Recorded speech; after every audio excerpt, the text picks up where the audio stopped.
Ufrovisión presenta La Frontera, con la conducción de Bernardo de la Maza.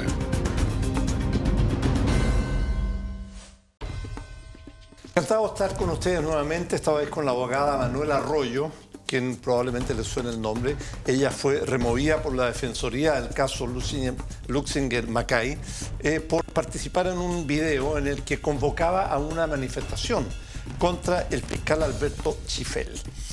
Manuela, encantado de tenerla por aquí. Hola, Bernardo.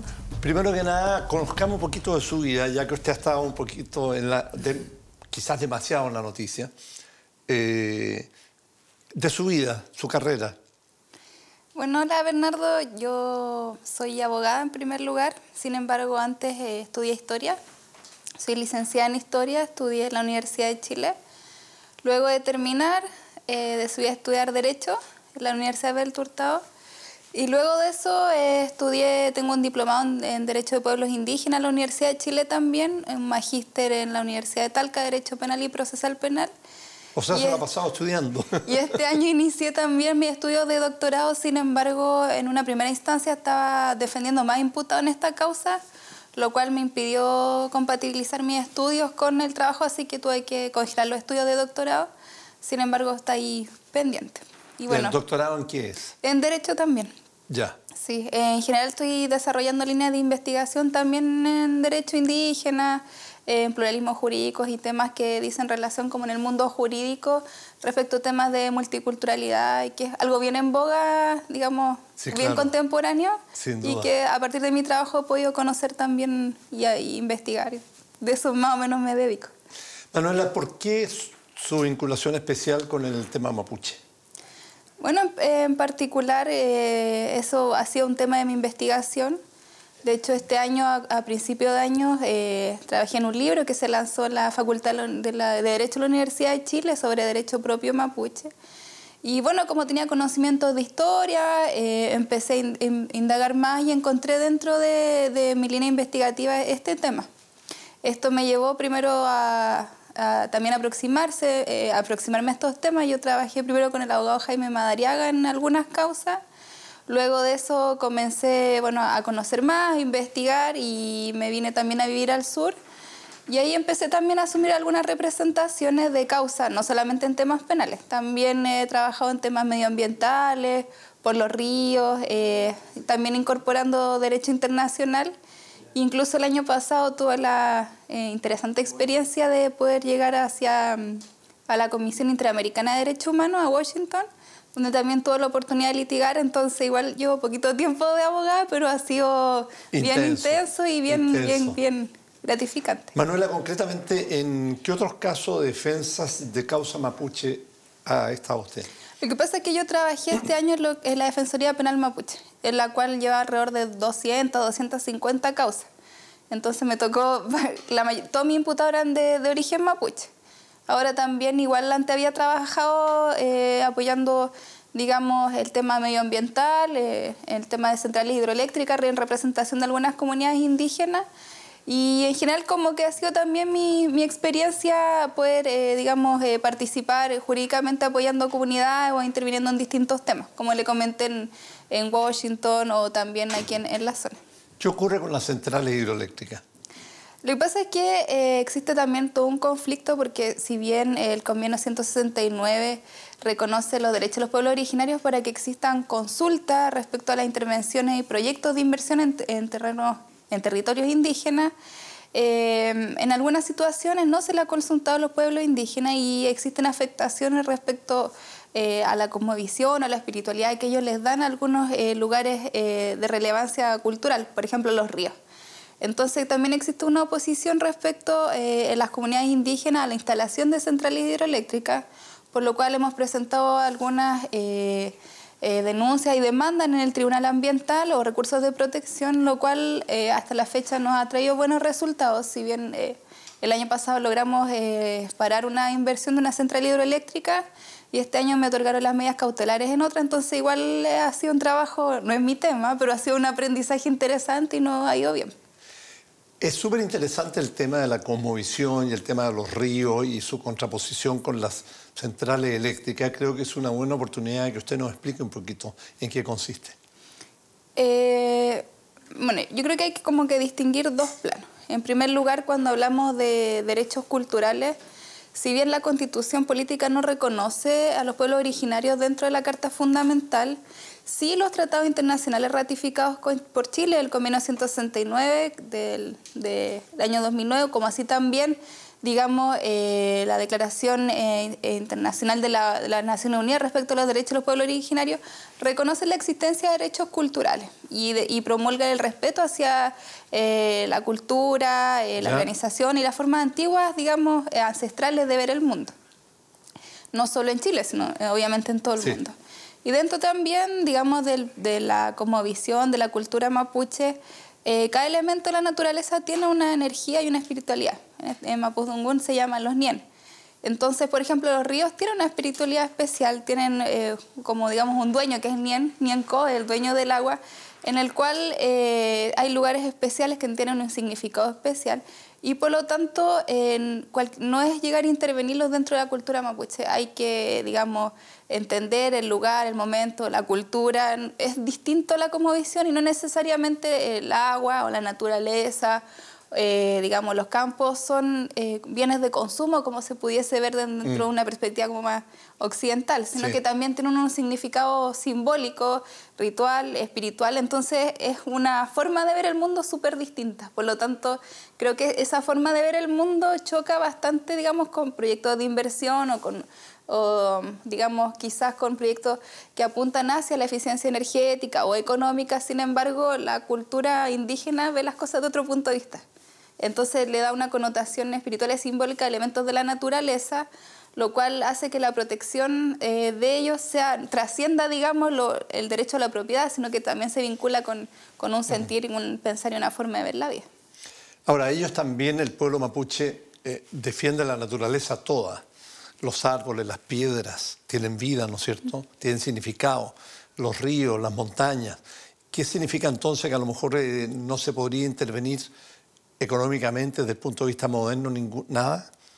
No, o sea, yo creo que eso de llegar también a una exageración, o sea... ¿Cómo lo ven? Yo creo que bueno, lo que yo he estudiado desde mi estudio entiendo que igual dentro de las culturas existen elementos que son propios, que son originarios, pero también existen elementos que son apropiados, desde los cuales las culturas, como no son estáticas, no son una piedra, también se van cambiando en el tiempo.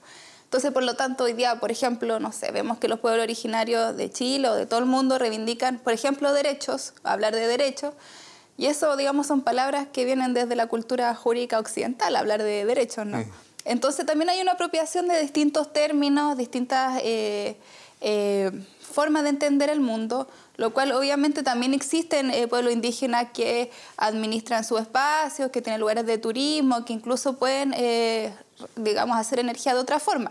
Pero yo creo que obviamente siempre tiene que ir previa consulta, previo diálogo respecto de quiénes son los habitantes originarios de ahí. Yeah. Entonces, no es un absoluto que no se pueda invertir nada, sino Perfecto. Que al menos conversemos y veamos qué es lo que se puede sacrificar, qué es lo que no. Sí. Yo creo que ahí está como el equilibrio.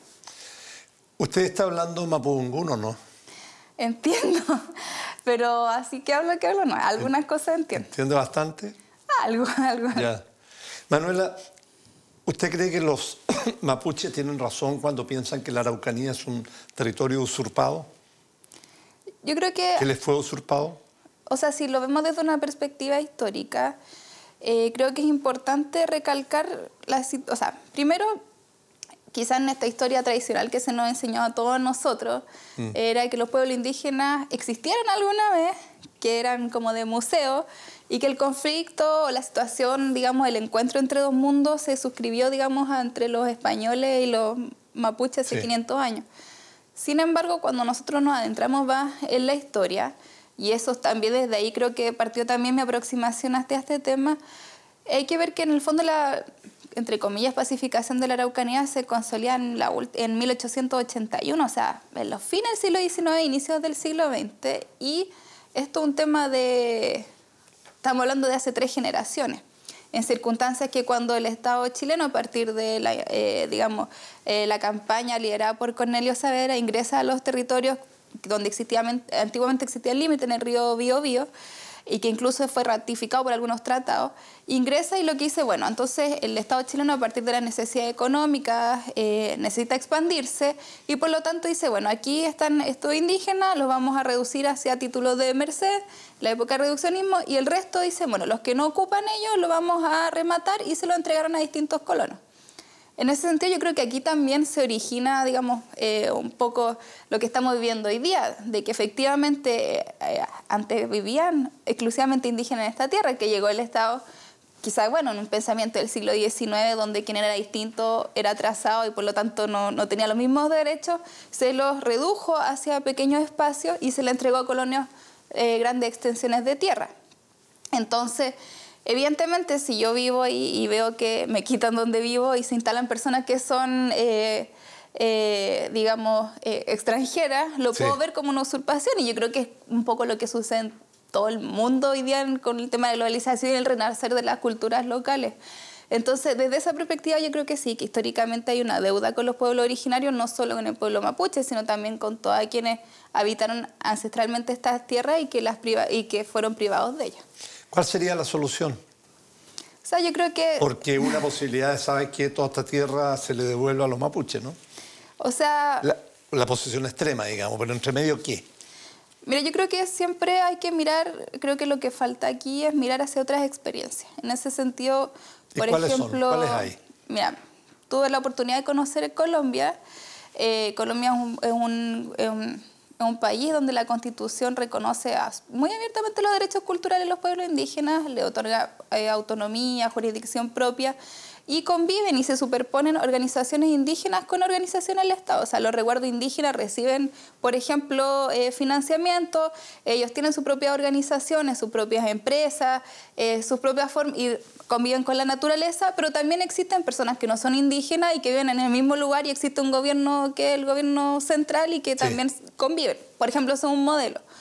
En ese sentido, creo que obviamente, o sea, aquí tampoco se va a solucionar, ya entreguemos todo o no entreguemos nada. Hay formas de ponderar, de conocer y de dialogar y de construir, digamos, un territorio donde puedan convivir distintas culturas. Ahora, la jurisprudencia internacional respecto a derechos culturales de pueblos originarios apunta también a, digamos, hacia un reconocimiento de la deuda histórica y de los estados y un reconocimiento también de las reivindicaciones territoriales de los pueblos indígenas desde la perspectiva del ejercicio de derechos culturales que son reconocidos por instrumentos internacionales. Por lo tanto, creo que si bien el tema pasa también por un tema de tierra, no se remite exclusivamente a eso, sino que aborda una cultura que es mucho más amplia. Si bien hoy día se puede ver un tema de tierra, que es lo más evidente, también hay un tema de naturaleza, con respecto al respeto a la naturaleza, también a la lengua, a la cultura, a las autoridades tradicionales, a la forma de vivir ancestral. Ahora, evidentemente no se va a entregar toda la tierra ni vamos a volver al siglo XVII, porque eso es un absurdo, porque igual los tiempos avanzan, las culturas se transforman, conviven con otras, entonces creo que es un proceso en los cuales tanto el gobierno, los estados, quienes viven, tienen que dialogar con quienes viven ahí, con quienes son los líderes y las autoridades tradicionales de esta cultura. Bueno, Manuela, vamos a hacer una pequeña pausa y vamos a seguir conversando contigo. Espérenos, por favor, un momento.